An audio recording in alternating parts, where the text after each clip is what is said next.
Bonjour à tous, ravi de vous retrouver sur Public Sénat pour suivre dans un instant les débats des sénateurs sur la réforme ferroviaire. Je vous rappelle que les débats se sont conclus dans la nuit de jeudi à vendredi et que cette réforme va faire l'objet d'un vote solennel demain. Alors les sénateurs, outre la question du volet social, sont fortement intervenus sur les questions relatives à l'aménagement du territoire. Ils ont notamment adopté un amendement directement issu de la proposition de loi signée d'Hervé Maurey et de Louis Nègre sur l'ouverture à la concurrence du transport ferroviaire. Cette mesure prévoit la conclusion de contrats de service public, cela afin de préserver les dessertes TGV qui pourraient être considérées comme non rentables par les futurs opérateurs, cela dans le cadre de l'ouverture à la concurrence. Autre mesure essentielle et qui a été adoptée contre l'avis du gouvernement, un amendement signé Fabienne Keller qui vise à sécuriser les collectivités qui ont contribué à la construction des lignes LGV qui sont au-delà ou en deçà de la desserte TGV. Notez enfin un amendement relativement technique qui a également été adopté et qui sécurise, lui, les ressources financières des régions dans le cadre de possibles augmentations des péages ferroviaires et de l'impact qu'il pourrait avoir sur les lignes TER ou encore Intercités. Tout de suite donc, retour au débat des sénateurs dans l'hémicycle. Nous passons à l'article 1er bis. Monsieur Laurent, pour une prise de parole.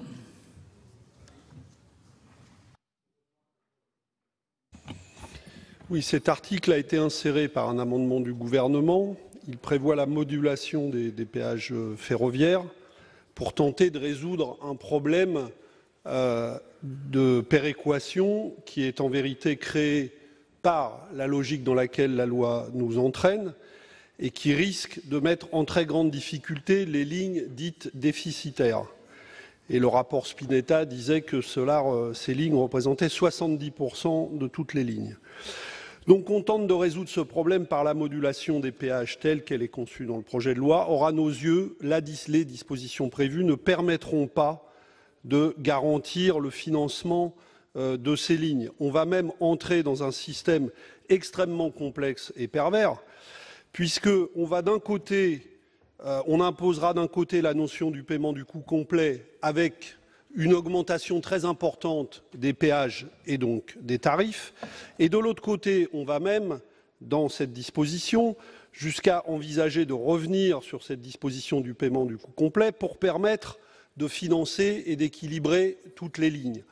Nous allons arriver à un système, derrière cette modulation, qui va devenir une véritable usine à gaz, et qui sera extrêmement difficile à gérer et qui, au final, ne résoudra pas les problèmes d'équilibre de l'ensemble des lignes.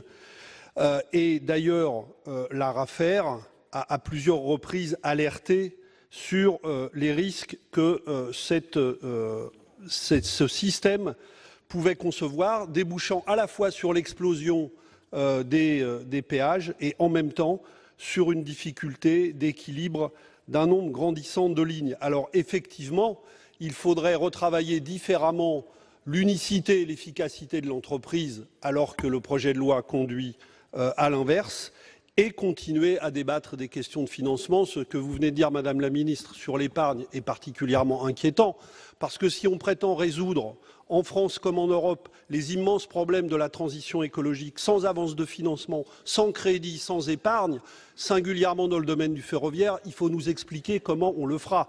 Si on croit qu'on va seulement le résoudre par un autofinancement des logiques de marché, eh bien je crois que c'est totalement impossible. Et vous le savez pertinemment. Donc je pense que ces questions-là devraient être posées. Parce que pendant qu'on nous dit que, par exemple, ce n'est pas possible d'avoir du crédit à taux zéro pour le ferroviaire, il faut conclure, chers collègues. Crédit à taux zéro tous les jours jours pour les banques privées. Nous passons à l'amendement 50. Qui le présente? Madame Assassi, Madame la Présidente Assassi. Oui, Monsieur le Président, ça va être très rapide puisque cet amendement de suppression a été pour une grande partie défendu par l'intervention sur l'article de Monsieur Laurent. Merci, chers collègues. L'avis de la Commission? En fait, cet article il sera utile pour permettre une modulation tarifaire en fonction des enjeux d'aménagement du territoire, même, et je suis d'accord avec vous, même si ce mécanisme ne suffira pas à lui seul à assurer le maintien de toutes les dessertes TGV existantes. C'est d'ailleurs pour ça que dans le texte de la Commission, on a prévu d'autres mécanismes, parce que c'est nécessaire, mais ce n'est pas suffisant. Et effectivement, nous avons un gros souci, et je pense qu'elle est partagée par tout le monde ici au Sénat, ce qui est tout à fait normal. Nous sommes des grands défenseurs des territoires. Nous avons un souci d'aménagement du territoire, et il faut faire en sorte que l'ensemble des TGV irriguent le territoire avec des dessertes directes sans correspondance. Donc, avis défavorable. Défavorable. Merci, Madame la Ministre. Merci, Monsieur le Président. L'ouverture à la concurrence, Monsieur le Sénateur, elle va se faire. Elle a été décidée dans le précédent quinquennat et elle est prévue sur les TGV en décembre 2020. Donc, elle va se faire. Alors, on pourrait ne rien faire, ne rien changer, garder le système de péage tel qu'il existe aujourd'hui, avec la menace que cela pourrait faire peser sur un certain nombre de dessertes auxquelles le gouvernement est attaché.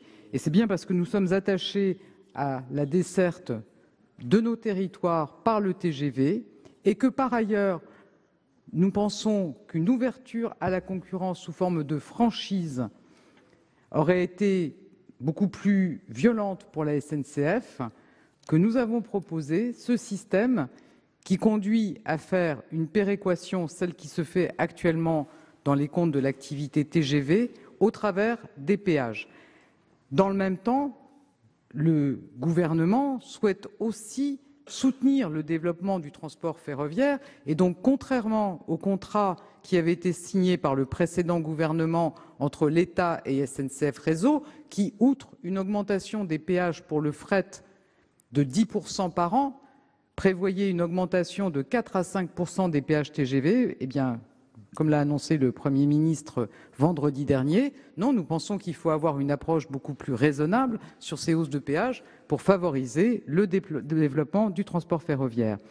Et donc, en accord avec l'ARAFER, qui partage tout à fait l'intérêt de ce dispositif, le gouvernement souhaite utiliser la péréquation au sein des péages pour permettre d'assurer le maintien de nos villes moyennes au-delà des lignes à grande vitesse et au-delà des seules métropoles. Donc, avis défavorable sur votre amendement de suppression. Merci, merci Madame la Ministre. Donc, une explication de vote, Monsieur Jacquin. Pas Monsieur Jacquin, non. Monsieur Dagbert. Merci Monsieur le Président. Madame la Ministre, effectivement, nous ne pouvons que apprécier un mécanisme de modulation tel que vous venez de le rappeler, qui, pour un certain nombre de territoires, peut apporter une certaine garantie quant à la pérennité d'une desserte TGV. Par contre, sur le financement de celle-ci, puisque Monsieur le rapporteur vient de dire qu'elles ne seront pas toutes garanties par le mécanisme dont il est question, je voudrais d'ores et déjà attirer l'attention sur une contradiction. C'est-à-dire que nous voyons très bien comment nous pourrions maintenir ces dessertes en nous retournant vers les régions et en leur demandant de mettre la main à la poche. Dans le même temps, la contradiction réside dans le fait que le gouvernement impose à l'ensemble des collectivités de respecter un objectif de dépenses qui est incompatible avec les enjeux de desserte TGV dans les territoires. Et donc, je voulais alerter et vous faire part de mon inquiétude sur cet aspect. Merci, chers collègues. Monsieur Dantec, pour explication de vote. Oui, je ne soutiendrai pas non plus l'amendement de suppression. Je crois qu'il est vraiment important qu'on cherche des solutions pour maintenir les objectifs d'aménagement du territoire. Et je suis assez critique, voire très critique sur certains aspects de la loi, mais on ne peut pas dire qu'il n'y a pas dans ce qui nous est proposé aujourd'hui à notre réflexion aucune proposition pour tenir l'aménagement du territoire. Simplement, et je fais écho à ce qui vient d'être dit, on sait que ça ne va pas suffire. Et que donc, je n'ai pas voulu intervenir dans le débat précédent sur le refinancement du fret ferroviaire, mais on va avoir aussi des enjeux de financement du trafic passager, où il faudra bien de la péréquation nationale et probablement une recette en face. Et puisqu'on est au moment où on peut inventer de nouvelles recettes, n'oublions pas donc dans cette concurrence faussée que sur les émissions de gaz à effet de serre, le transport aérien ne paye rien, qu'aujourd'hui la Suède met en place une taxe sur le transport aérien domestique, ce qui est possible. On sait que sur le transport aérien international, les conventions internationales Chicago ou Washington l'empêchent, mais c'est possible sur le transport domestique, les Suédois le font. Et je crois que si on veut redonner aussi une part concurrentielle à la SNCF, on ne va pas pouvoir continuer à avoir du transport domestique en France qui ne sera pas taxé sur ses émissions de CO2, ce qui veut dire qu'une famille moyenne qui a les moyens de prendre l'avion ne paye pas le CO2 et une famille qui va en voiture, qui traverse la France en voiture, paye ses émissions de CO2 et de plus en plus, ce que je soutiens par ailleurs, sur la contribution carbone-énergie. Donc je pense qu'effectivement, il va falloir avoir une vraie réflexion d'une recette passager qui va permettre de tenir les objectifs d'aménagement du territoire aussi sur les lignes passagers. Merci, chers collègues. Donc je mets aux voix l'amendement 50 qui a reçu un double avis défavorable de la Commission et du Gouvernement. Qui est pour? Qui est contre? Qui s'abstient? Il n'est pas adopté. Alors, 3 amendements en discussion commune avec un sous-amendement. L'amendement 2, Madame Keller. Merci, Monsieur le Président. Nous sommes donc dans l'article qui définit le calcul des redevances d'infrastructure, le prix des sillons. De nombreuses collectivités territoriales situées en deçà ou au-delà du tracé des lignes à grande vitesse ont participé à leur financement en échange d'une desserte de leur gare par des trains à grande vitesse, permettant ainsi aux usagers d'éviter les ruptures de charge. C'est donc le sujet de la desserte des 230 gares qui sont desservies aujourd'hui. Le présent amendement a pour objet, chers collègues, de sécuriser ces 230 dessertes en indiquant que le calcul des redevances perçues par SNCF Réseau doit prendre en compte la nécessité de respecter les engagements pris par l'État lors de la construction de ces lignes vis-à-vis des collectivités territoriales concernées. En résumé, c'est une obligation non pas de moyens, mais de résultats sur l'effet sur les dessertes des ajustements des redevances d'infrastructure. Merci, merci, chers collègues. Donc le sous-amendement 130, non, ça ne peut pas être vous, parce que l'auteur de l'amendement ne peut pas signer normalement un sous-amendement. C'est-à-dire que c'est l'amendement principal qui aurait dû être modifié. Donc c'est Monsieur Laménie qui présente le sous-amendement. Oui, merci, Monsieur le Président.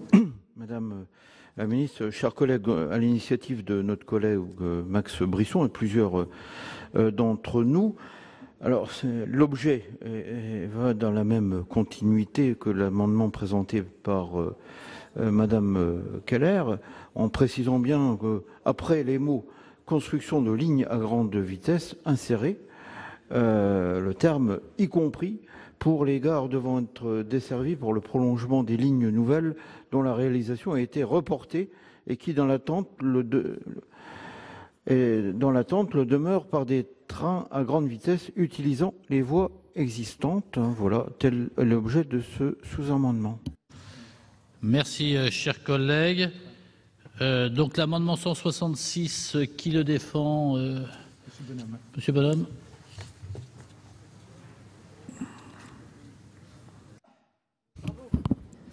Oui, Monsieur le Président, Madame la Ministre, Monsieur le rapporteur. Il y a un grand nombre de collectivités situées en deçà et au-delà du tracé des lignes à grande vitesse à avoir contribué à leur financement afin de garantir la desserte de leur gare par des trains à grande vitesse et par là même d'éviter les potentielles ruptures de charge dont pourraient souffrir les usagers. Cet amendement entend sécuriser les dites dessertes en précisant que le calcul des redevances d'infrastructure perçues par SNCF Réseau devra nécessairement prendre en compte la nécessité pour l'État de respecter les engagements pris lors de la construction des lignes à grande vitesse vis-à-vis des collectivités territoriales qui sont concernées. Chers collègues, l'amendement 40, qui le défend? Personne ne défend l'amendement 40. La présidente Assassi, Madame Gréaume. Il est assez tard, hein. Allez. Le présent amendement, que le groupe avait déjà présenté lors de la discussion de la loi portant régulation du système ferroviaire en 2009, vise à prendre en compte dans le calcul des redevances les missions de service public retenues par la collectivité, mais aussi l'intérêt social et environnemental de son utilisation. Alors que le présent article ne reprend que l'idée d'une modulation en fonction de l'intérêt des lignes en matière d'aménagement du territoire, nous souhaitons élargir les critères de définition du niveau de péage. Nous souhaitons en effet que le calcul de la redevance varie en fonction de l'utilité des lignes, mais également du caractère plus ou moins énergivore du train. Ainsi, l'utilisation de matériel de traction diesel par certains opérateurs sur des lignes électrifiées pourrait être pénalisée en augmentant les péages, tandis que celle de rames de TGV à 2 étages, moins consommatrices de sillons, pourrait être encouragée par une minoration de ces péages. La modulation des péages a été proposée dans un rapport d'information de la Commission des affaires économiques sur les infrastructures remontant à 2007, rapport adopté à l'unanimité. Aujourd'hui, le présent article reprend l'idée d'une modulation, mais simplement pour attirer de nouveaux opérateurs. Nous pensons que cette possibilité de modulation, pour raisons écologiques, s'avère indispensable pour optimiser la gestion des flux et l'utilisation des réseaux, et nous vous proposons donc d'adopter notre amendement. Merci. Merci, chers collègues. Donc, monsieur le rapporteur, sur les 3 amendements et le sous-amendement. Par moment, le rapporteur a des missions difficiles parce que, en fait, il a une préoccupation aussi. Le rapporteur, et je pense que c'est important, de conserver une formulation générale pour ne pas introduire au niveau législatif des discriminations entre les dessertes fragiles du réseau TGV, quelle que soit leur situation.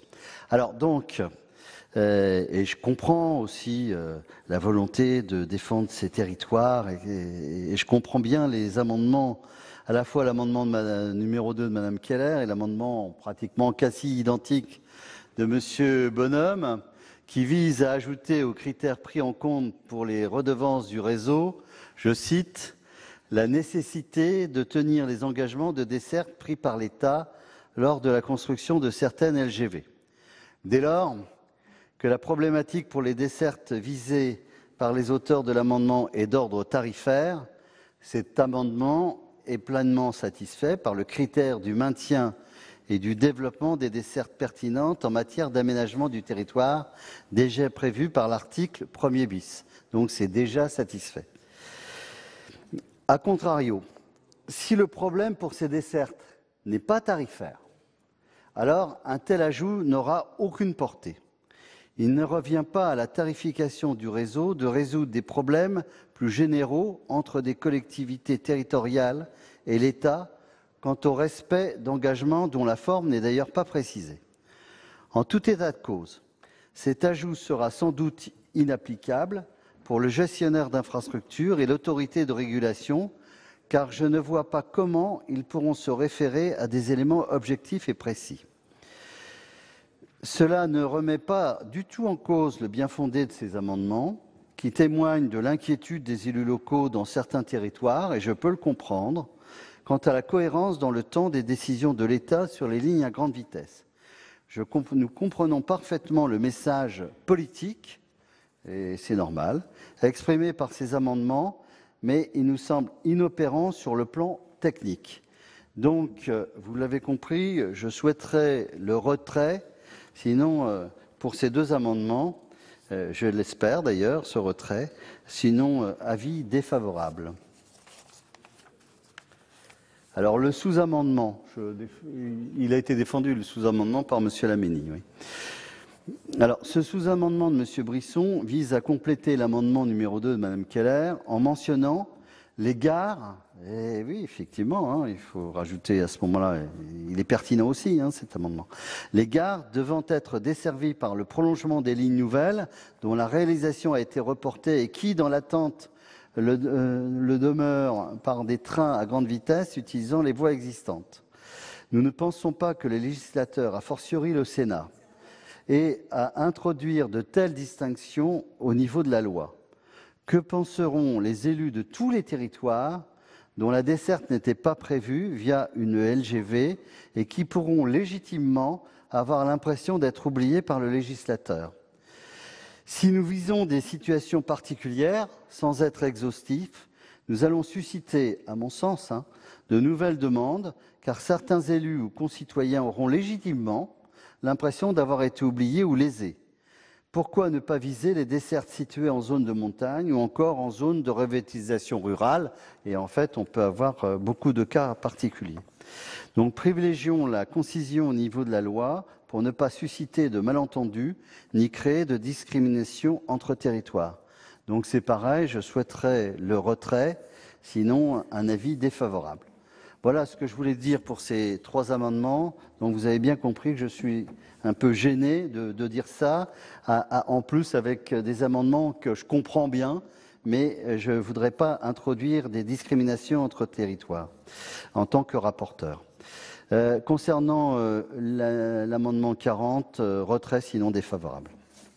Merci. Madame la ministre. Merci, Monsieur le Président. Alors moi, je comprends bien effectivement le sens de l'amendement, Madame la sénatrice Keller. Et évidemment, il faudra que les engagements de desserte qui ont été pris notamment dans le cadre des conventions de financement d'un certain nombre de lignes à grande vitesse, soient respectés. Et c'est bien le sens de la péréquation qui est proposée. Je pense en effet que la précision, et a fortiori celle du sous-amendement, va trop loin. La péréquation qui a été introduite doit permettre d'assurer l'équilibre de la plupart des dessertes, mais le cas échéant, et c'est bien le sens des compléments qui ont été apportés par votre commission, il faudra éventuellement prévoir un conventionnement. Donc je pense que aller à ce niveau de détail sur les obligations concernant la tarification me semble risquer d'être inopérant. En tout cas, l'engagement que moi je peux prendre, c'est que le travail qu'on va mener avec l'ARAFER vise bien, en combinant la péréquation qui pourra être réalisée donc dans la limite finalement de ce que nous imposent les règles européennes, c'est-à-dire la tarification au coût marginal. Donc la combinaison de cette péréquation et d'un éventuel conventionnement doit conduire à maintenir les dessertes quand il y a eu des engagements de prix dans le cadre des financements des lignes à grande vitesse. Donc je vous propose le retrait de ces amendements, donc l'amendement numéro 2 et l'amendement 166.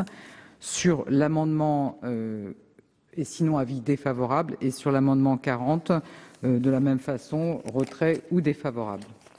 Merci Madame la Ministre. Donc est-ce qu'ils sont maintenus? Est-ce que le numéro 2 est maintenu? Avec le sous-amendement 130 est maintenu?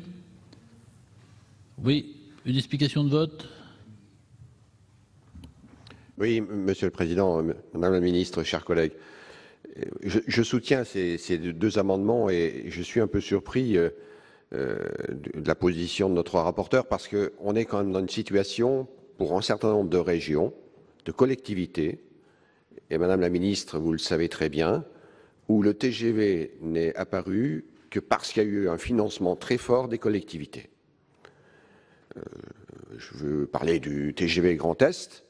Je peux vous assurer que quand vous connaissez, mais vous connaissez très bien, Madame la Ministre, le montant de l'investissement des collectivités sur ce dossier-là, on ne peut pas, effectivement, je comprends, Monsieur le rapporteur, c'est pas ouvrir des possibilités, c'est respecter un engagement. Et on ne pourrait pas imaginer qu'à court terme ou moyen terme, on demande à nouveau à ces collectivités de venir cofinancer pour le maintien sur les dessertes, que ce soit sur les arrêts sur la ligne LGV ou que ce soit en prolongement, comme ça a été fait dans le cadre du financement. Je représentais à l'époque, et je le dis parce que Fabienne Keller, on était ensemble, je représentais la région Lorraine dans les négociations, je peux vous assurer que ça serait vraiment très lourd de conséquences que de renier un engagement, que de renier quelque part une co-construction sur ces lignes à grande vitesse et ces dessertes sur l'ensemble de nos territoires. Donc il est très important, et j'ai entendu, Madame la Ministre, que vous avez fait déjà dans votre réponse un premier pas, mais il faut être plus clair. On ne peut pas partir avec des incertitudes, il nous faut des certitudes par rapport au respect des engagements, des financements très importants des collectivités sur ces lignes grande vitesse et ces dessertes en prolongement de la ligne grande vitesse. Chers collègues, Monsieur Jacquin, pour explication de vote. Merci, Président. Je pense que la question posée par Madame Keller et nos collègues est tout à fait intéressante.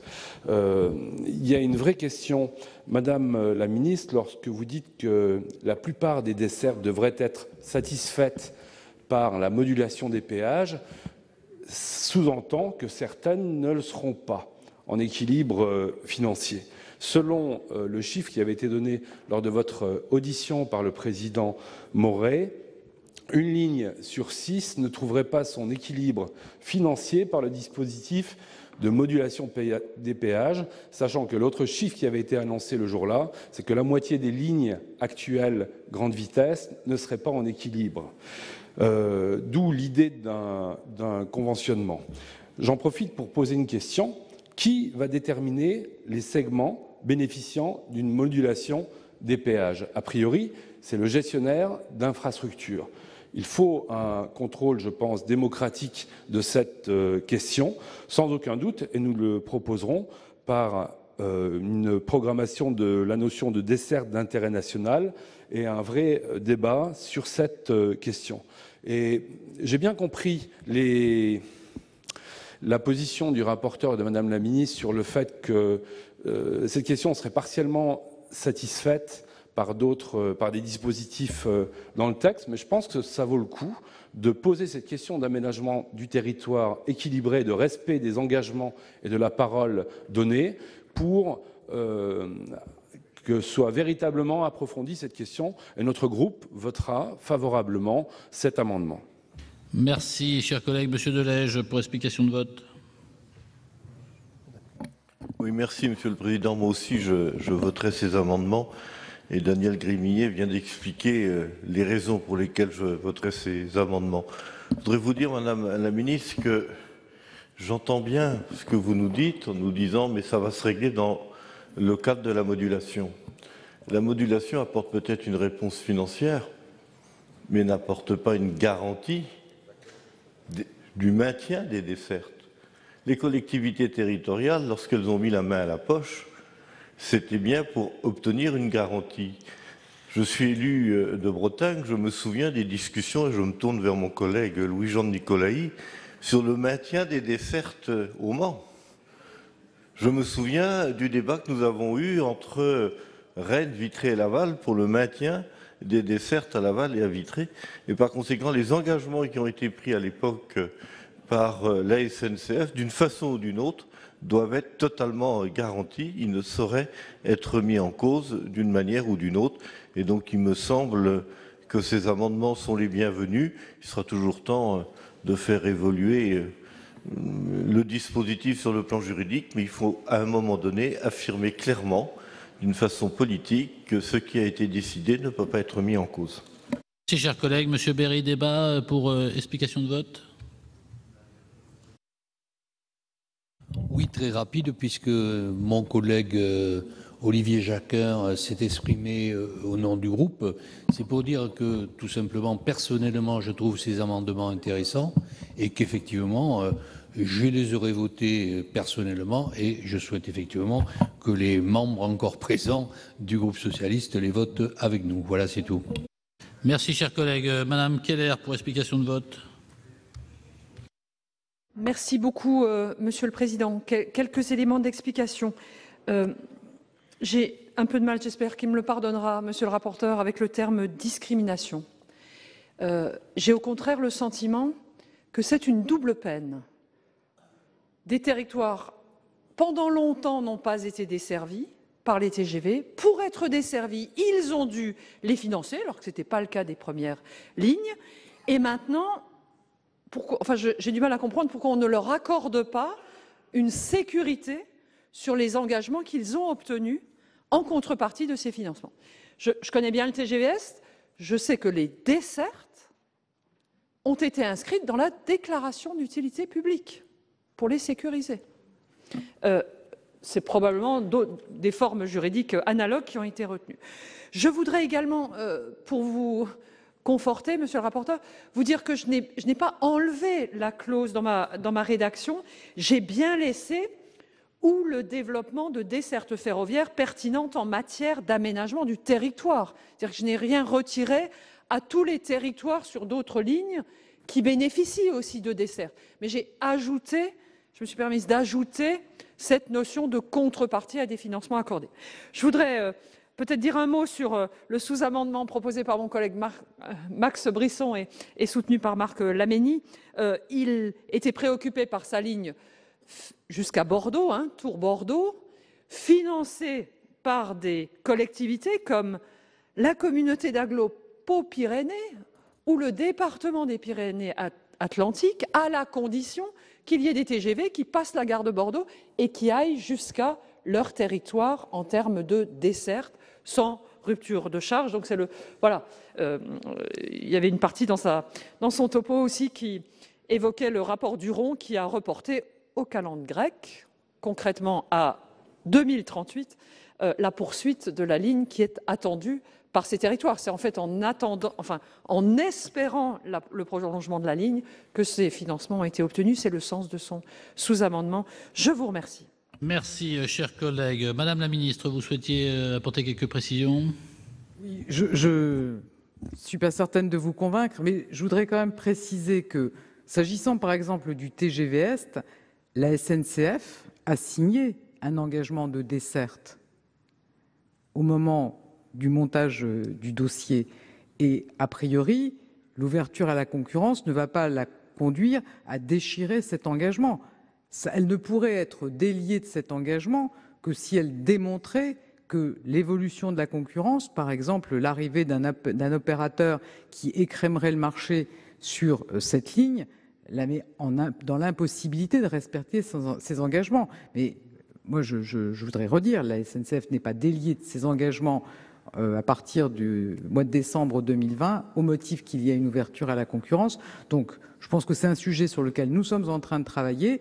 Vous aurez compris qu'on avait un choix plus radical, si je peux dire, qui aurait consisté à faire des franchises. C'est une méthode que le gouvernement a souhaité écarter parce que c'est une méthode très violente d'ouverture à la concurrence qu'aucun de nos voisins n'a fait, puisque ça pourrait conduire à attribuer toutes les dessertes, par exemple sur le TGV Est et ses branches, à l'ADB, ou à attribuer toutes les dessertes sur la ligne Paris-Lyon et ses différentes branches à Trenitalia, l'opérateur italien. Bon, donc on essaye de trouver une organisation liée à cette ouverture à la concurrence qui, à la fois, ne soit pas extrêmement brutale pour notre opérateur historique et qui, en même temps, permet de garantir les engagements qui ont été pris. On va continuer à travailler, à rassurer. En tout cas, l'objectif, il est clair, il est que les engagements qui ont été pris soient tenus.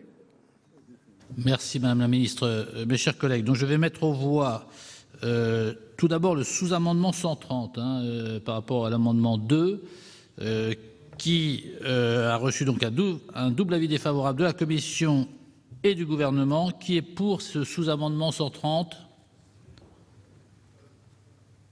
Qui est contre?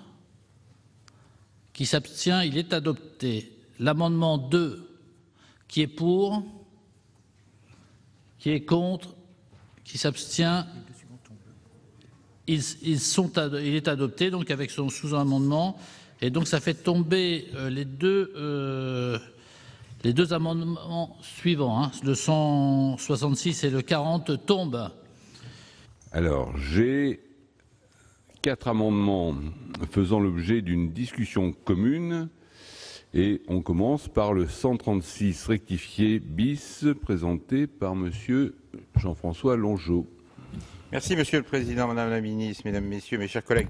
Cet amendement vise à compléter le travail déjà effectué par les députés en commission Le rapporteur a ajouté au texte une définition de soutenabilité de redevances d'infrastructure pour les activités commerciales, autrement dit le fret et les services librement organisés. Merci. Donc toujours en discussion commune, le 186 rectifié bis, Monsieur Éric Gold. Oui, Monsieur le Président. Donc cet amendement prévoit d'inscrire législativement le principe de la prise en compte de la soutenabilité de l'évolution des redevances pour les finances des autorités organisatrices de transport. Une très forte augmentation des redevances, telle que prévue dans le cadre du contrat de performance, peut par exemple apparaître comme incohérent avec la demande de l'État sur la maîtrise de l'évolution des dépenses de fonctionnement des grandes collectivités. Cet amendement a pour objet de prévenir toute présomption de soutenabilité des majorations tarifaires sur les services conventionnés. L'ARAFER a considéré à plusieurs reprises que la soutenabilité des péages devait faire l'objet d'une appréciation spécifique pour les services conventionnés, dès lors que la capacité du marché à les supporter est biaisée par l'existence de subventions publiques versées par les OAT. Il est indispensable que le gestionnaire d'infrastructure apporte les justifications adaptées à l'appréciation de la soutenabilité des redevances sous le contrôle de l'autorité de régulation. Merci. Donc le troisième, le 193 rectifié, Monsieur Jacquin. Défendu. Et donc le 4... je sais pas de quatrième. Ah oui, 3 amendements. Ceux-là sont identiques. Et le quatrième, qui est en discussion commune, mais qui est différent, c'était Monsieur Dantec. Monsieur... Il est défendu. Donc, Monsieur le rapporteur, sur ces 4 amendements, l'avis de la Commission. Oui, Monsieur le Président. Donc, ces amendements, en fait, rectifiés, le 136 de Monsieur Longeau, le 186 de Monsieur Dantec et le 193 de Monsieur Jacquin, je parlerai de l'autre après, visent à prévenir toute présomption de soutenabilité des majorations tarifaires pour les services conventionnés. Donc, c'est un amendement important. L'ARAFER a considéré effectivement à plusieurs reprises que la soutenabilité des péages devait faire l'objet d'une appréciation spécifique pour les services conventionnés, dès lors que la faculté du marché à les supporter est biaisée par l'existence d'une subvention versée par les autorités organisatrices. À plusieurs reprises, l'autorité a souligné le manque de justification apporté par le gestionnaire d'infrastructure sur le niveau de ces majorations. La définition de segments de marché adaptés aux services conventionnés devrait théoriquement déjà permettre d'apprécier correctement la soutenabilité des redevances pour ces services. Mais les tarifications proposées par SNCF Réseau ces dernières années, ainsi que les évolutions du décret encadrant le système tarifaire, ne le garantissent pas. Cet amendement permet donc expressément, au niveau législatif, la nécessité de prendre en compte les spécificités des services conventionnés par une appréciation adaptée de la soutenabilité des péages et de la capacité du marché à supporter des majorations par rapport aux coûts directement imputables. Donc l'avis est favorable à ces 3 amendements, l'amendement de M. Longeau, de M. Dantec pour le 186 et de M. Jacquin pour le 193. Et puis pour le 187, je demanderai à M. Dantec de le retirer, puisqu'en fait, par rapport à la satisfaction et l'avis favorable des 3 précédents. Merci. Donc, l'avis du gouvernement, Madame la Ministre. Merci, Monsieur le Président. Moi, je comprends la préoccupation, mais les textes européens posent des principes très clairs sur la fixation des péages, en particulier le fait que ces péages doivent refléter les coûts de l'infrastructure, avec 2 limites, le coût complet de l'infrastructure et ce que le marché peut supporter. Donc je comprends bien votre préoccupation parce qu'il ne faut pas que les péages deviennent un frein au développement du trafic. C'est bien pour cette raison que le gouvernement a décidé de revenir sur la trajectoire de péage qui était prévue dans le contrat entre l'État et SNCF Réseau, avec notamment des hausses extrêmement fortes qui mettaient en péril le développement du fret ferroviaire ou la desserte de tous les territoires par les TGV. Mais il me semble que les dispositions qui figurent d'ores et déjà dans la loi permettent de répondre à votre préoccupation. Et on voit bien qu'au cours des dernières années, les péages TER ont augmenté près de 3 fois moins vite que les dépenses d'entretien et de régénération. Et il faut avoir en tête qu'il s'agit d'un équilibre global entre les ressources et les besoins. Il ne faudrait pas non plus que des baisses de péage se traduisent par des baisses équivalentes de dépenses d'entretien. Donc, avis défavorable sur les 3 amendements. Et s'agissant de l'amendement de M. Dantec, avis défavorable également, puisqu'il s'agit de demander à SNCF Réseau ou à l'ARAFER d'avoir une appréciation sur la soutenabilité et les trajectoires financières des collectivités. Donc ça ne me semble pas adapté. Avis défavorable. Merci. Donc, explication de vote. Monsieur Dantec. Oui, donc je vais retirer, je vais enlever le suspense tout de suite, je vais suivre le rapporteur et retirer l'amendement suivant, même il y aurait à dire, mais je vais rester sur l'amendement précédent. Madame la ministre, votre réponse ne nous satisfait pas. C'est-à-dire qu'une des grandes questions sur cette loi, et on en a beaucoup discuté en commission, c'est de trouver le moyen de garantir que demain, il n'y aura pas une charge supplémentaire forte pour les régions. Et je le rappelle encore une fois, on l'a déjà dit, mais c'est un des cœurs du débat, il n'y a pas d'égalité des régions face aux services ferroviaires. Si on laisse les régions seules, il y a des régions riches avec des ressources et finalement assez peu de besoins de lignes secondaires qui vont s'en sortir, et des régions moins riches avec beaucoup plus de besoins de lignes qui risquent de se retrouver en difficulté. Donc on cherche la solution pour qu'on ne soit pas effectivement, et moi je trouve qu'il y a une ambiguïté dans votre réponse, dans quelque chose où on essaie d'équilibrer finalement la charge de la ligne et l'investissement de la région à l'échelle de la ligne ou de la région. C'est-à-dire où est la péréquation et où est la garantie. Moi, je pense que l'amendement que nous portons collectivement va permettre d'ouvrir le débat, mais vous devez nous dire où est la garantie que demain, l'État ne dira pas aux régions, puisque c'est vous qui voulez cette ligne-là, c'est vous qui allez payer, parce que ce système-là ne fonctionne pas en termes d'égalité territoriale. C'est vraiment ce point précis sur lequel il nous faut trouver des solutions. On a proposé hier des systèmes de péréquation. La discussion qu'on a eue sur SNCF Réseau par rapport à une certaine, on va appeler ça réalité des coûts, pour dire on ne peut pas raisonner qu'en réalité des coûts à l'échelle de chaque ligne, parce que ça ne marchera pas. On tourne autour du sujet. Nous, on est ouvert à d'autres propositions. On en avait plein, mais l'article 40 nous a effectivement limités dans notre créativité. Il faut absolument que vous nous dites où est l'endroit de la solidarité nationale. Où est l'endroit de la solidarité nationale? À quel endroit l'État dit effectivement, on est bien conscient que ce n'est pas parce qu'on a transféré la compétence que la région est seule face à sa décision et donc seule face au financement derrière. Donc on tourne autour de ce sujet et votre réponse m'a laissé encore un peu dubitatif. Oui, Madame la Ministre, vous voulez préciser? Merci, Monsieur le Président. Je pense qu'il faut revenir au départ de la décentralisation, Monsieur le Sénateur. À l'époque, les dotations de décentralisation ont été calculées en tenant compte de la situation de chacune des régions. Et il se trouve que je m'en souviens bien, par exemple, la région Limousin avait eu une dotation qui tenait compte du fait que les billets couvraient 10% des coûts. Donc elle a eu une dotation qui couvrait 90% des dépenses.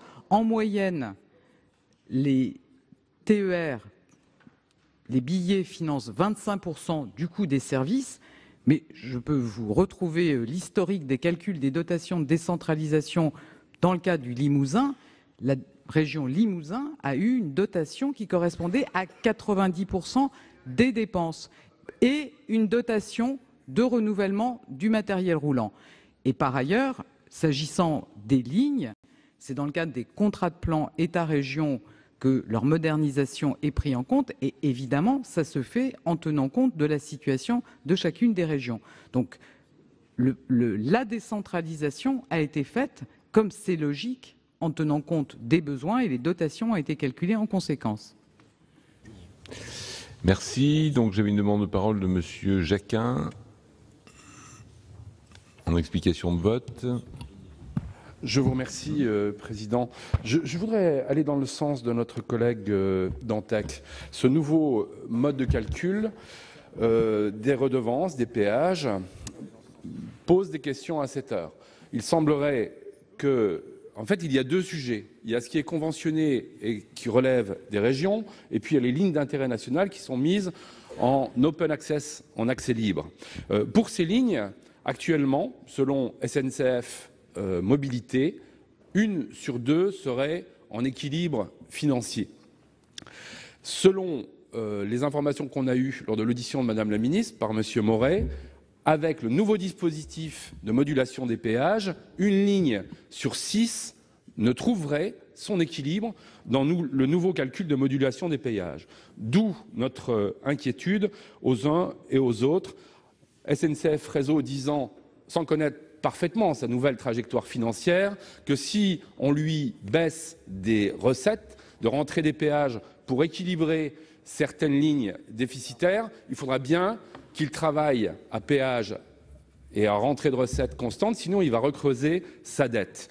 Donc, vous nous répondez, Madame la Ministre, utilement en disant que dans le cadre des régions, elles ont été parfaitement compensées dans le cadre de la décentralisation des transports parfaitement réussie, puisque il y a un certain nombre d'années, la révolution ferroviaire a eu lieu dans les régions et en Île-de-France aussi, 44% de voyageurs en plus. On n'est plus du tout aux dépenses d'alors et on n'est plus du tout non plus dans la situation des régions d'alors qui sont contraintes financièrement.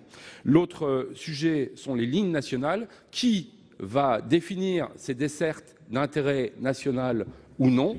Il y a une vraie question. Doit-on laisser SNCF Réseau, contrôlé par l'ARAFER, déterminer seul ces segments? Nous proposerons à la suite un amendement qui permettrait de prévenir cette question. Oui, Monsieur Grémillet. Oui, merci Monsieur le Président, Madame la Ministre. Mes chers collègues, je voudrais dire à notre rapporteur combien j'apprécie cette position sur ces amendements, parce qu'on est au cœur de la cohésion territoriale. Nous sommes au cœur de l'équilibre territorial sur l'égalité des chances de développement et notamment cette ambition qu'on partage, Madame la Ministre. Nous la partageons. La petite expérience que nous pouvons avoir, Madame la Ministre, vous avez fait référence au succès de la décentralisation. Oui, les régions ont investi dans du matériel, mais le cœur de la question, le cœur de l'amendement et sur lequel notre rapporteur a pris une position très claire, c'est les conditions dans lesquelles ce matériel acheté par la région circule. Et vous savez très bien qu'aujourd'hui, on n'est pas dans l'égalité des chances. On a du matériel financé par la région qui n'est pas exploité correctement parce que, effectivement, les investissements dans les petites lignes n'ont pas été réalisés dans des conditions qui permettent l'utilisation optimum. Deuxième point, Madame la Ministre, ne recommençons pas l'erreur du numérique. Ne recommençons pas cette erreur terrible, parce qu'effectivement, là où il y a, entre guillemets, une activité économique des transports de voyageurs significatifs de fret, effectivement, nous pouvons avoir un équilibre qui est complètement différent, mais là où les territoires sont plus fragiles, le monde attire le monde, le vide attire le vide. Et c'est pour ça qu'il faut cette solidarité, qu'il faut, comme l'a dit notre rapporteur, cet amendement nous permet effectivement de ne pas recommettre l'erreur du numérique et nous permet effectivement de donner une lisibilité, parce que vous ne pourrez pas, Madame la Ministre, rentrer dans les négociations des régions. Elles ne pourront pas tout payer. Elles seront en situation d'inégalité par rapport à l'accès. C'est absolument impossible. C'est pour ça que je soutiendrai ces amendements et merci, Monsieur le rapporteur. Monsieur Grémillet, merci. Monsieur Laménie.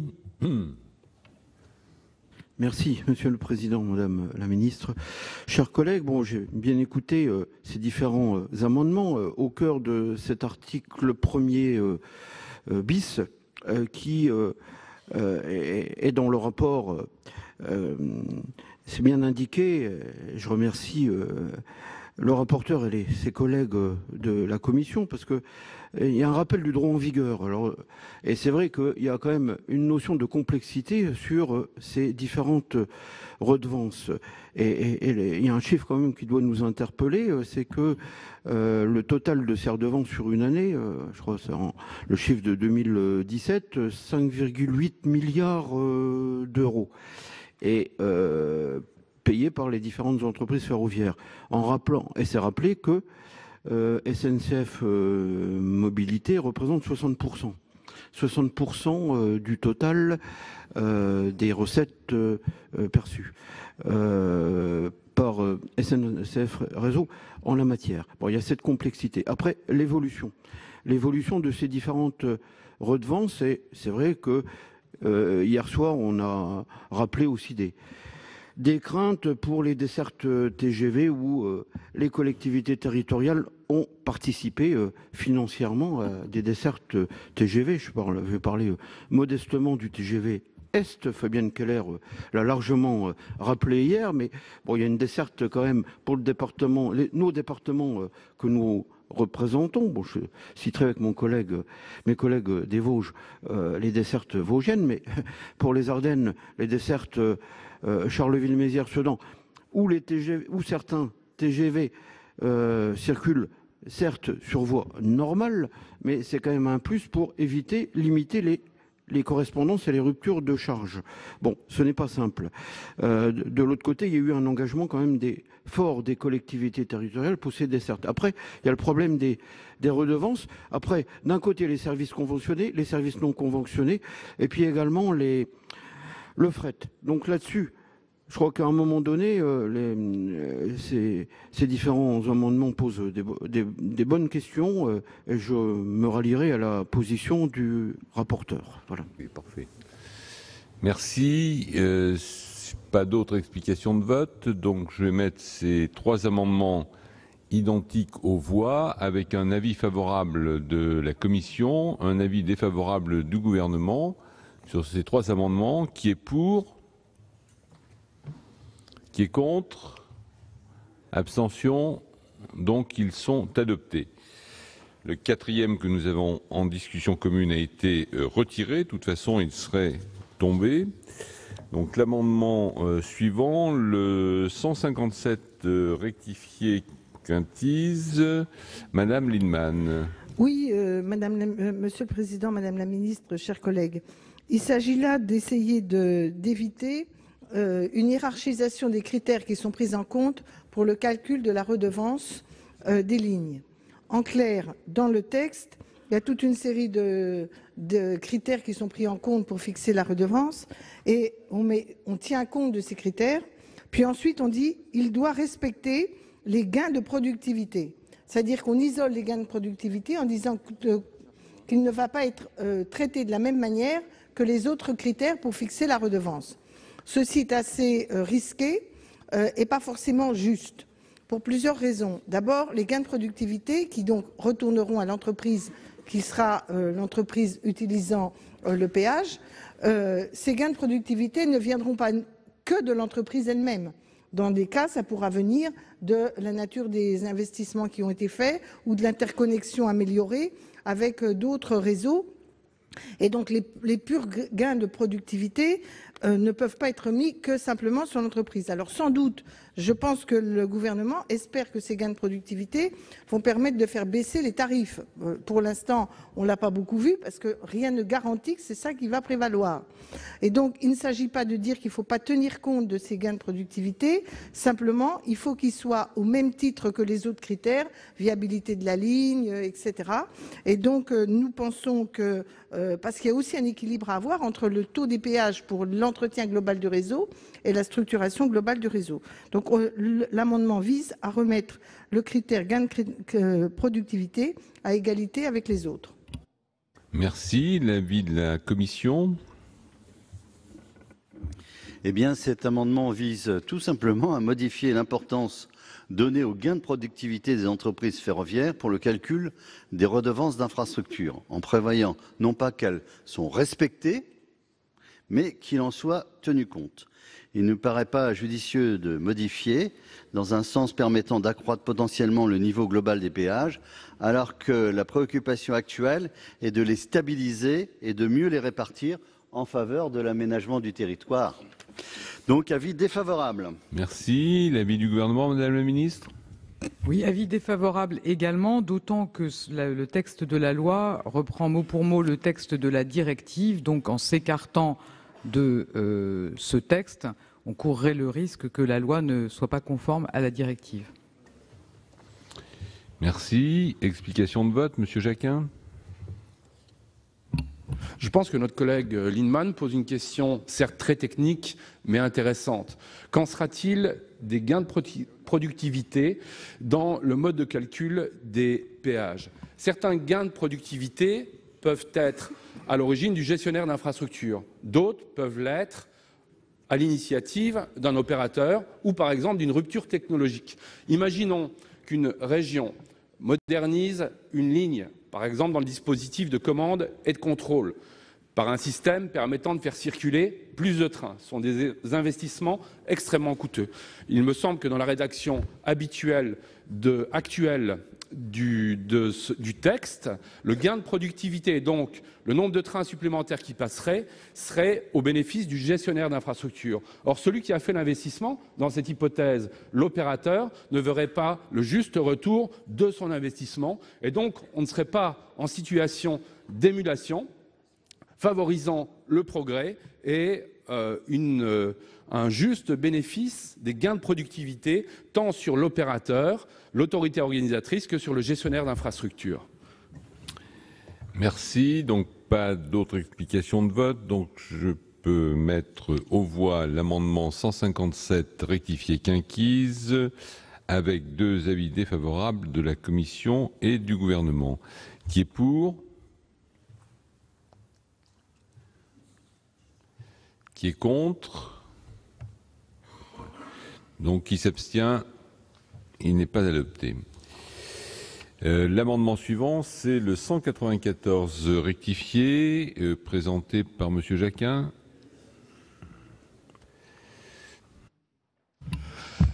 Avec cette proposition, je vous demande d'y être attentif, elle est assez simple. Il s'agit de prolonger le débat de la modulation des péages et la question de l'aménagement du territoire. Dans l'écriture actuelle du texte, c'est SNCF Réseau qui va faire ce travail de calcul, de modulation des péages et voir quelles dessertes, quelles lignes vont bénéficier d'un dispositif de péréquation interne. Nous proposons qu'en plus du travail du gestionnaire d'infrastructure, qui sera dans le texte actuel corrigé par l'ARAFER, qui l'analysera selon les critères de l'ouverture à la concurrence, il y a un regard démocratique. Et quel autre regard démocratique plus efficace que celui du Parlement? Alors il y a 2 sujets. Les lignes conventionnées d'intérêt régional, il y a un SRADET, un document schéma, qui prévoit un schéma des mobilités interne aux régions. Et donc nous proposons que ce document permette de déterminer les lignes et dessertes à privilégier dans le cadre de la modulation des péages. S'agissant des modulations des péages pour les lignes d'intérêt national, nous proposons que le Haut Comité du système de transport ferroviaire, qui est une instance d'information et de concertation des parties prenantes du système de transport ferroviaire national, réalise un travail de discrimination des dessertes d'intérêt national et que, ensuite, ce schéma fasse l'objet d'un débat au Parlement tous les 10 ans. Je vous signale que nous avions proposé qu'il y ait de surcroît un débat public, mais on nous l'a retoqué, ce débat public, au titre de l'article 40, ce qui est quand même étonnant. La mise en place de ces schémas constitue en tout cas une garantie pour préserver dans la transparence et en associant toutes les parties prenantes. Ce serait une avancée que de les voter. Merci. Merci. Donc l'avis de la Commission, Monsieur Cornu. Alors cet amendement propose de créer des schémas locaux et nationaux de dessertes pertinentes en matière d'aménagement du territoire. L'objectif de cette notion de desserte pertinente, d'ailleurs que nous avons évoqué tard cette nuit, est de permettre, lors de la tarification annuelle du réseau, d'identifier les dessertes dont l'équilibre économique est fragile sans modulation des péages. Alors cela nécessitera des travaux techniques approfondis pour définir des principes objectifs de modulation à partir d'études fines sur la situation économique des lignes entre le gestionnaire d'infrastructure et l'ARAFER. À ce stade, il ne nous paraît donc pas judicieux d'inscrire dans des schémas cette catégorisation, d'autant plus qu'il s'agit de modifier le contenu des SRADET. Alors, les SRADET, tout le monde sait ici ce que ça veut dire. mais comme nous avons aussi des spectateurs, et pour qu'ils puissent comprendre la teneur de nos débats, les SRADET, c'est les schémas régionaux d'aménagement du territoire, de développement durable et d'égalité des territoires. Et pour faire plaisir à Monsieur Dantec, on pourrait même aussi de lutte contre le réchauffement climatique, mais ce n'est pas encore mis dans le SRADET. Par ailleurs, il ne nous semble pas pertinent de soumettre des schémas régionaux au Parlement. Donc le système de schéma proposé par cet amendement nous semble donc complexe et peu adapté aux conditions concrètes de mise en œuvre de la tarification du réseau ferroviaire. Donc pour cela, je vous propose donc un retrait, sinon un avis défavorable. Madame la ministre, l'avis du gouvernement. Merci Monsieur le Président. Donc effectivement, pour le niveau régional, je partage l'avis du rapporteur sur le fait que les SRADET sont déjà prévus pour donner une vision globale de l'aménagement et des transports à l'échelle du territoire régional. Et alors, sur la partie nationale, je suis un peu surprise de votre amendement, monsieur le sénateur, puisque la loi de 2014 prévoit déjà un schéma national des services de transport ferroviaire. Donc je pense qu'il ne faut pas rajouter des schémas au schéma, il serait plutôt préférable de les faire. Donc avis défavorable. Merci. Donc en explication de vote, Monsieur Dantec. Oui, beaucoup de choses. D'abord, le plan climat régional, il est déjà dans le STRADET. On l'a fait mettre dans la loi NOTRe. Je pense même avoir porté l'amendement. Donc on est à jour à ce niveau-là. Le climat est bien dans le STRADET. Deuxième point, un peu une incidente, mais je remercie notre collègue Jacquin de l'avoir rappelé, puisque j'en étais aussi victime. Très honnêtement, l'article 40 sur les périmètres de la Commission nationale du débat public. Je ne sais pas s'il y a quelqu'un de la Commission des finances présent dans cette salle, mais je trouve que c'est quand même extrêmement exagéré. Si on ne peut pas, nous, parlementaires, dire qu'est-ce qui relève du débat public, tomber sous l'article 40 sur ce sujet-là, je trouve que c'est quand même un peu fort de café. Donc si la Commission des finances peut nous étayer sa position sur article 40 et périmètre du débat public, je suis extrêmement preneur. Pour le reste, on est toujours sur le même débat. Moi, je trouve l'amendement un peu maladroit aussi. Je crois qu'il ne faut pas mettre le SRADET dans cette affaire. Par contre, qu'on ait au niveau national, on est toujours sur la même question, qu'on ait au niveau national le débat sur les lignes qui jouent un rôle d'aménagement du territoire, mais uniquement c'est-à-dire que le Parlement dise... On les connaît, on sait qu'il y a un enjeu sur Brive-Aurillac, on sait qu'il y a un enjeu sur Gap, on sait qu'on a un certain nombre de lignes qui portent des enjeux forts d'aménagement du territoire et qu'il y a un débat au Parlement tous les 10 ans pour dire voilà les lignes prioritaires, ça nous semblerait important parce que Madame la Ministre, ce que vous avez répondu tout à l'heure, c'est toujours un peu la même réponse, c'est-à-dire qu'on va vers un système où la péréquation n'est plus à la SNCF, parce qu'effectivement la SNCF, avec la règle d'or, doit respecter son équilibre. Alors que je rappelle que d'autres services publics, et en particulier l'électricité, la péréquation est toujours dans le service public. Et aujourd'hui, on enlève la péréquation de la SNCF. C'est plus la SNCF qui fera la péréquation, c'est l'État. C'est l'État avec les régions. Si c'est ça le système que vous proposez, il n'y aura plus de péréquation sur les financements au sein de la SNCF. De SNCF Réseau, bien sûr, enfin du groupe. C'est bien l'État qui devra assurer cette péréquation d'aménagement du territoire, mais on voit bien qu'on va vers un système où ça sera en bilatéral avec les régions et chaque région, et l'État disant « mais on vous a déjà transféré », sous-entendant c'était un peu pour solde de tout compte. Ça ne marche pas. Il faut bien qu'à un moment, la représentation nationale dise « voilà en termes d'aménagement du territoire les priorités ». L'amendement ne me semble pas parfait, mais il y a vraiment un point important à ce niveau-là. Merci. Donc, Monsieur Berry-Lebas.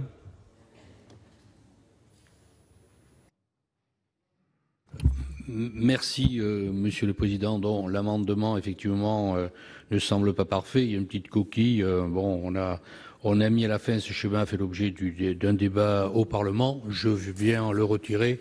Donc, on le supprime. Comme ça, il sera moins imparfait, tout au moins. Par contre, je crois que les deux réponses ne nous satisfont pas. Celle du ministre et celle du rapporteur.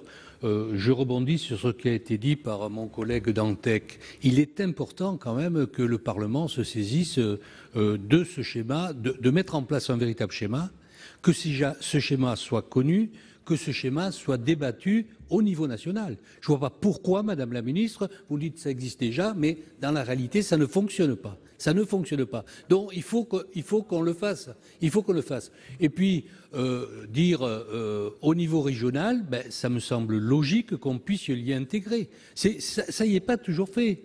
C'est pas toujours fait au niveau du Stradet, je vous le dis. Donc ça me semble intéressant que ça soit versé également au débat de ce schéma régional. Je ne vois pas l'illégitimité de ces deux amendements. Il me semble notamment être des formes supplémentaires d'information démocratique des citoyens et de raviver un débat démocratique aussi bien au niveau du Parlement qu'au niveau d'une région. Merci, Monsieur Jacquin. Alors, si j'ai bien compris, au niveau de cet amendement, vous voulez le rectifier en enlevant la dernière phrase des deux paragraphes. Non, au deuxième paragraphe. Uniquement du deuxième. Je remercie le rapporteur de sa lecture attentive de cet amendement, qui effectivement mérite une rectification. Vous voyez, j'ai écouté votre rapport précieux. Effectivement, il y a deux sujets. La desserte régionale, qui fait l'objet d'un débat dans le cadre des SRADET. Et là, effectivement, il n'y a pas lieu, au nom de la libre autonomie des collectivités, à revenir sur une décision des SRADET. Et à ce titre, dans le deuxième paragraphe, je propose de rectifier en retirant ce schéma fait l'objet d'un débat au Parlement. Est-ce clair, Président ? Par contre, s'agissant de la desserte d'intérêt national, Monsieur le rapporteur nous dit que SNCF Réseau fera un travail technique et qu'en plus, ce travail technique sera contrôlé par l'autorité du régulateur qui a un examen des choses qui n'est pas l'aménagement du territoire mais l'ouverture à la concurrence. Et donc, Monsieur le rapporteur, je pense que ce travail technique doit être précédé d'un travail politique de définition du cadre. Donc, nous maintenons l'idée que le Haut Comité du ferroviaire détermine et réalise ce schéma des dessertes d'intérêt national et qu'il fasse l'objet d'un débat au Parlement. Je vous remercie. Merci. Monsieur Moret. Merci, Monsieur le Président. Je voudrais confirmer effectivement, comme ça a été dit, qu'il existe déjà dans le Code des transports un article qui a été inséré par la loi de 2014 qui prévoit l'existence d'un schéma national de services de transport ferroviaire qui fixe les orientations de l'État en matière de transport ferroviaire de voyageurs d'intérêt national. Il est également indiqué qu'il détermine dans un objectif d'aménagement et d'égalité des territoires les services qui répondent aux besoins de transport et qu'il encadre les conditions dans lesquelles SNCF Mobilité assure les services de transport ferroviaire non conventionnés d'intérêt national. Donc je tenais à rappeler ce point-là. Je tiens quand même également à signaler à Madame la Ministre que néanmoins ce schéma il n'a jamais été élaboré. Bon, donc ça on est bien obligé de le reconnaître. Et donc, c'est pas pour autant qu'il faut créer un nouveau schéma, mais il faudrait peut-être, Madame la Ministre, que ce schéma-là, qu'on attend depuis 2014, il soit proposé, et peut-être que vous pourrez nous indiquer à quelle échéance ce schéma sera élaboré. Oui, Madame la Ministre. Merci, Monsieur le Président. Donc, effectivement, ça n'est pas parce que le précédent gouvernement n'a pas élaboré le schéma prévu par le Code des transports qu'il faudrait prévoir un deuxième schéma. Donc, nous allons nous y atteler dès qu'on aura clarifier l'ensemble des éléments de la réforme ferroviaire. Mais voilà, je pense qu'il serait inutile de prévoir un deuxième schéma. Merci. Donc, pas d'autres explications de vote. Oui.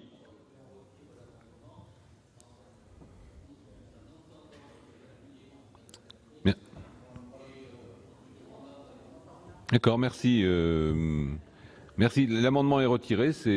Voilà, les explications de vote ont été données, donc je ne mets pas aux voix puisqu'il est retiré. Par contre, je mets aux voix l'article 1er bis.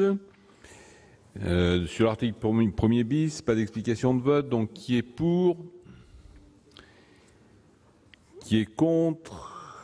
Donc, il est adopté. Article 2 ter. Un amendement de Madame Assassi L'amendement 54. Pardon, excusez-moi, Monsieur Moret. Oui, merci Madame la Présidente. Je voulais, comme vous l'avez dit, donc signaler que nous n'avions pas énormément avancé pour l'instant, puisque sur 245 amendements, nous n'en avons examiné que 104, et que donc il en reste à peu près 140 à examiner. Donc je voulais attirer l'attention de mes collègues sur ce point, et même en ouvrant la nuit, il faudra certainement que nous allions un tout petit peu plus vite.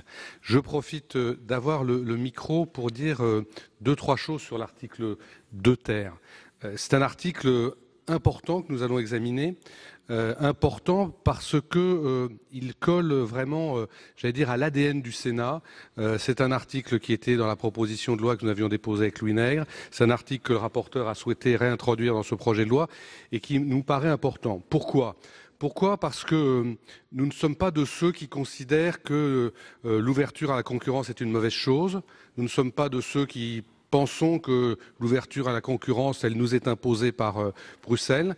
Nous sommes de ceux qui pensons que l'ouverture à la concurrence est une bonne chose pour l'usager client, une bonne chose pour le ferroviaire et une bonne chose pour la SNCF qui, soumise à la concurrence, sera obligée de se booster et d'être ainsi challengée.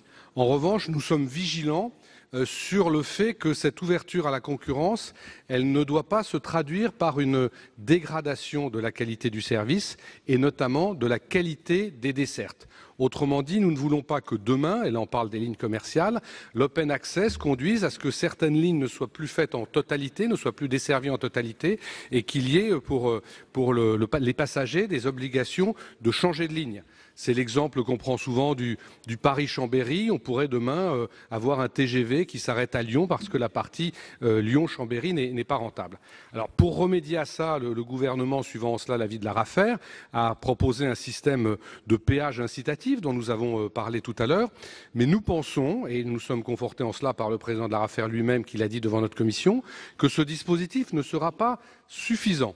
Et c'est pour ça que le rapporteur, et je le remercie, notre commission, ont réintroduit dans ce texte ce que nous allons examiner dans quelques instants, ce contrat de service public qui fera obligation au gouvernement, lorsqu'il y aura le constat que certaines villes ne sont plus desservies par ce système d'open access, malgré la régulation que les péages sont censés apporter, eh bien il y aura des contrats de service public qui seront signés pour permettre cette bonne desserte des territoires. Je voulais insister là-dessus parce que vraiment le Sénat a eu à cœur d'améliorer le texte sur le volet social, et on en parlera tout à l'heure, mais aussi sur ce volet aménagement du territoire. Et de ce point de vue-là, cet article est très important.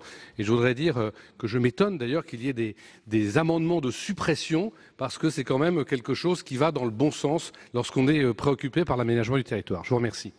Merci, chers collègues. On va donc examiner maintenant l'amendement 54. La parole est à Madame Assassi. Oui, merci Madame la Présidente. Encore une fois, Monsieur le Président Moret, nous ne sommes pas d'accord. Donc réaliser quelques économies d'échelle, comme nous y invite cet article 2 ter, pour procéder au démantèlement par morceaux de l'exploitation ferroviaire entre compagnies multiples et concurrentes, ne nous convient pas. D'autant que notre pays a déjà connu l'expérience de services ferroviaires privés. Ainsi, quelques minutes de poésie, le grand poète Alphonse de Lamartine n'était pas qu'un romantique échevelé quand il disait en 1837, alors même que le chemin de fer commençait à se développer en France, qu'il était nécessaire que l'État s'en occupe exclusivement pour, je le cite, en écarter toutes les corporations industrielles et financières, qualifiées par l'auteur du lac de tyrannie à mille têtes, meilleure forme que l'oppression ait jamais pu prendre pour écraser les individus et les intérêts généraux. Dixit Lamartine.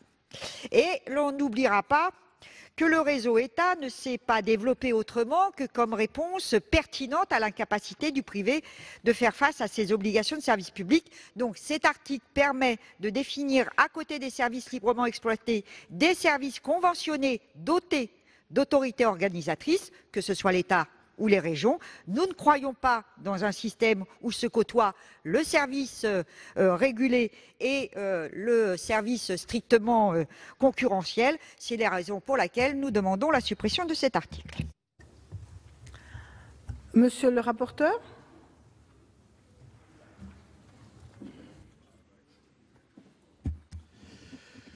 Oui, cet amendement 54 demande la suppression d'articles. Je suis défavorable.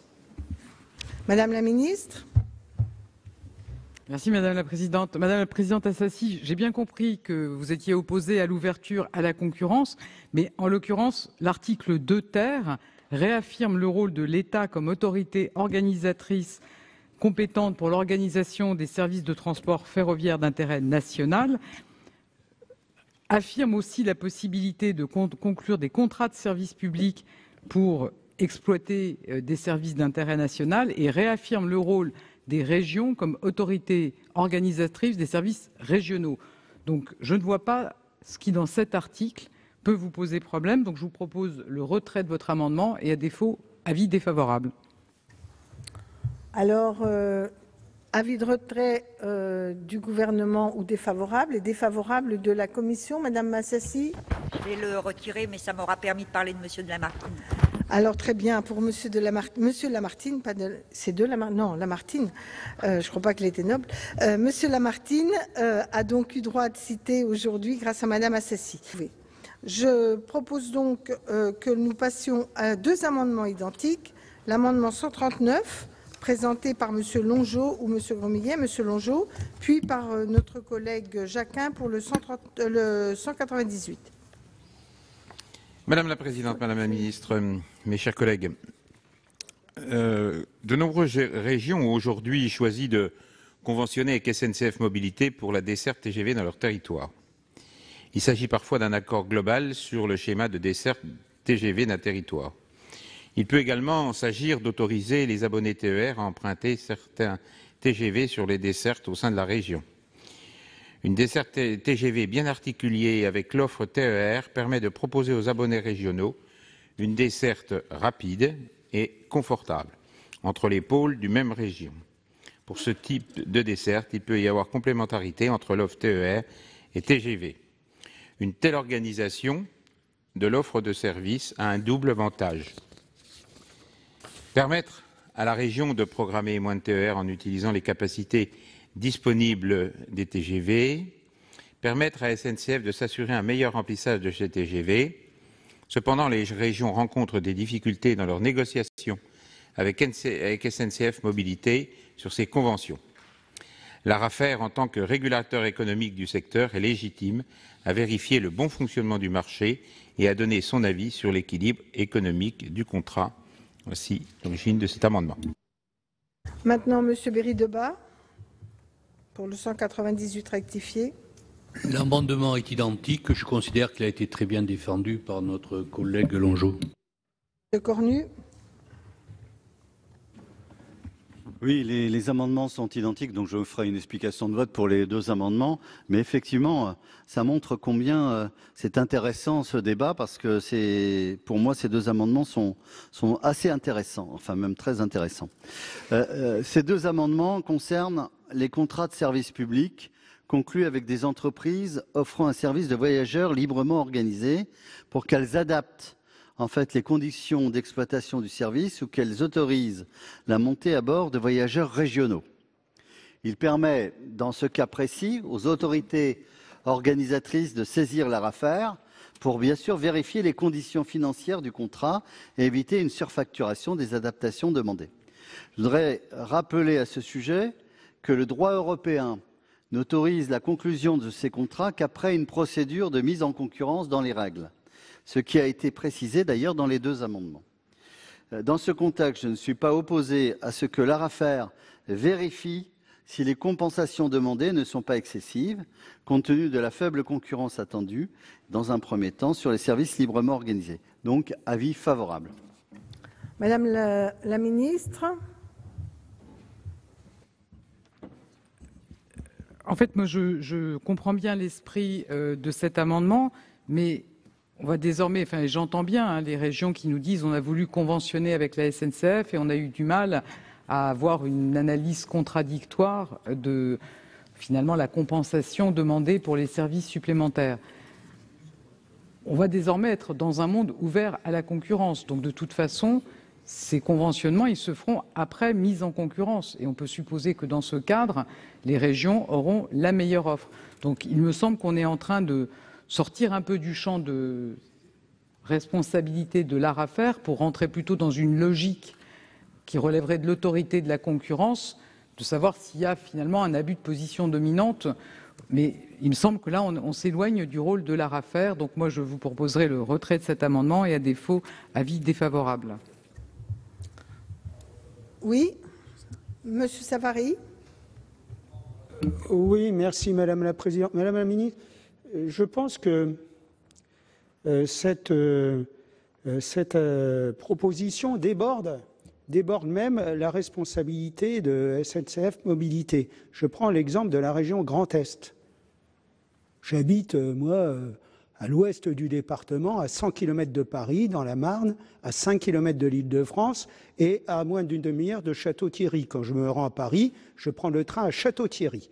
Vous avez un TER Vallée de la Marne qui part de Bar-le-Duc, Châlons et qui va jusque Paris-Est. Et sur le même quai en face, vous avez le Transilien à 4 minutes d'écart. Et puis après, il y a effectivement des trous dans la raquette, je dirais, puisque les dessertes n'ont pas été coordonnées. Alors qu'il suffirait de coordonner un petit peu et vous avez une proposition d'offre qui est tout à fait importante, qui est démultipliée si vous mettez une demi-heure d'écart entre les différents trains. Et là, c'est un cas encore plus particulier, puisque c'est les transports d'Île-de-France, puisque c'est non, c'est le Transilien, pardon. C'est le Transilien qui va jusqu'à Château-Thierry et qui s'arrête à Château-Thierry. On pourrait même imaginer que l'Île-de-France aille un peu plus loin que le simple périmètre de l'Île-de-France quand il y a des volontés économiques partagées entre les régions limitrophes et la région Île-de-France. Donc il faut véritablement, et je rêve bien entendu, mais rêvons encore plus loin. Donc il est important d'avoir effectivement de meilleures correspondances entre les organisateurs ayant chacun leur responsabilité. C'est la raison pour laquelle, effectivement, l'autorité, l'ARAFER, peut donner effectivement un avis et il importe de provoquer cette négociation avec les autres pour proposer une meilleure offre de service. Merci, chers collègues. La parole est à Monsieur Grémillet. Oui, Madame la Présidente, Madame la Ministre, Monsieur le rapporteur, je vous remercie de cette position, Monsieur le rapporteur. Parce que, Madame la Ministre, je pense qu'on est en train de... Cet amendement a pour but tout simplement de regagner de la productivité, de la compétitivité. Effectivement, on peut avoir des dessertes TGV sur des tronçons où, effectivement, le TGV n'a pas un taux de remplissage énorme. Et l'exemple que mon collègue vient de donner, dans toutes les régions, on pourrait en donner des exemples identiques. On gagnerait de l'efficacité. On gagnerait, on apporterait une meilleure rentabilité. On a besoin de la reconquête et je crois que c'est notre ambition à tous. C'est pour ça que, Madame la Ministre, je pense qu'on peut se retrouver. C'est dommage que ce soit un avis défavorable. D'autant plus qu'il y a un autre intérêt qu'on n'évoque pas. Dès lors qu'on rend cette possibilité, on dégage aussi des possibilités de circulation, y compris, on a parlé ce matin du fret. C'est quand même dommage d'avoir un TGV qui va partir et un quart d'heure après, 10 minutes avoir un TER qui va encombrer cette ligne alors qu'on pourrait effectivement faire passer du fret quand on a des engorgements. Donc il y a toute une cohérence de l'utilisation du réseau ferré et c'est pour ça que je pense que cet amendement s'inscrit dans l'ambition et la reconquête au niveau de nos territoires. D'abord, Monsieur Lamini, puis vous, Madame la Ministre. Oui, merci beaucoup, Madame la Présidente, Madame la Ministre, chers collègues. Bon, je soutiendrai ces amendements qui vont aussi dans le bon sens, parce que malheureusement, on assiste, je dirais, pour les TGV qui utilisent des parties de lignes, je dirais, à voie normale, et il y a beaucoup de lignes concernées. Je vais prendre mon modeste exemple, Paris-Reims, ligne TGV.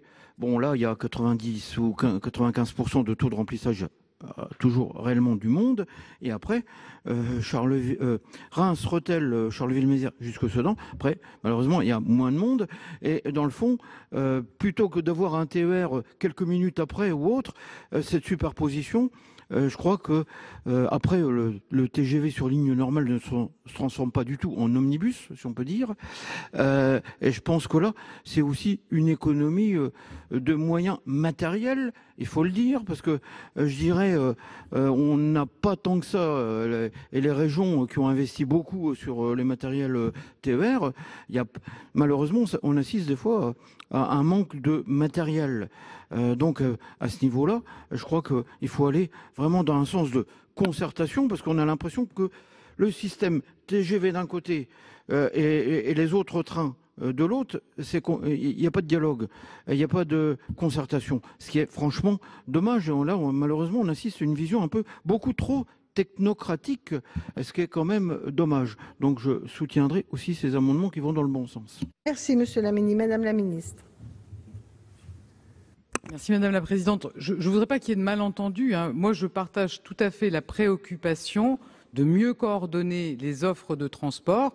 Dans le groupe de travail que j'avais mis en place sur la qualité du service public ferroviaire et dans les échanges que je peux avoir avec les élus, on me dit très souvent le TER est déjà parti quand le TGV arrive, ou il y a 2 TER qui ne sont pas coordonnés. Donc ce point-là, moi, me tient à cœur, et c'est le sens de l'amendement qu'on a voté ce matin, qui renforce le rôle du comité des opérateurs, où tout le monde est autour de la table pour coordonner les offres.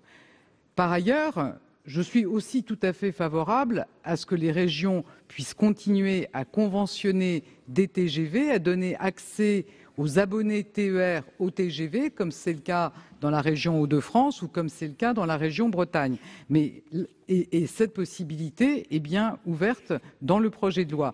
Là, il s'agit, je dirais peut-être un peu d'une suspicion vis-à-vis de l'entreprise en charge des services librement organisés sur le dédommagement qu'elle pourra demander pour offrir ce service. Et donc là, je pense qu'on n'est plus dans le rôle du régulateur, donc de l'ARAFER, on est dans un rôle de suspicion d'abus de position dominante, ou je ne sais pas comment il faut l'entendre, mais là, vraiment, l'objet, c'est de mettre sous le contrôle de l'ARAFER le conventionnement avec des opérateurs qui offrent ces services librement organisés. En tout cas, pour qu'il n'y ait pas d'ambiguïté, moi je suis tout à fait favorable, d'une part, à une meilleure coordination des offres de TER, de TET, de TGV, c'est ce qu'on a voté ce matin. Et par ailleurs, je suis tout à fait convaincu de l'intérêt que les régions puissent continuer à conventionner des services dans leur périmètre, au-delà de leur périmètre, mais ce n'est pas l'objet de cet amendement, donc auquel je suis défavorable. Bon, donc avis favorable du rapporteur, avis défavorable du gouvernement pour les 2 amendements identiques, 139 rectifié bis et 198 rectifié. Qui est donc favorable à ces amendements? Qui est contre? Qui s'abstient? Cet amendement est retenu. Voilà pour les débats des sénateurs autour des questions d'aménagement du territoire. Je vous rappelle que le Sénat est intervenu principalement sur 2 points sur cette réforme ferroviaire pour améliorer le volet social et également pour apporter davantage de garanties en matière d'aménagement du territoire afin de préserver des dessertes qui pourraient être touchées par l'ouverture à la concurrence, à être abandonnées parce qu'elles seraient jugées non rentables. Vous pouvez toujours voir et revoir toutes les séances sur notre site publicsena.fr. Très bonne journée sur les chaînes parlementaires.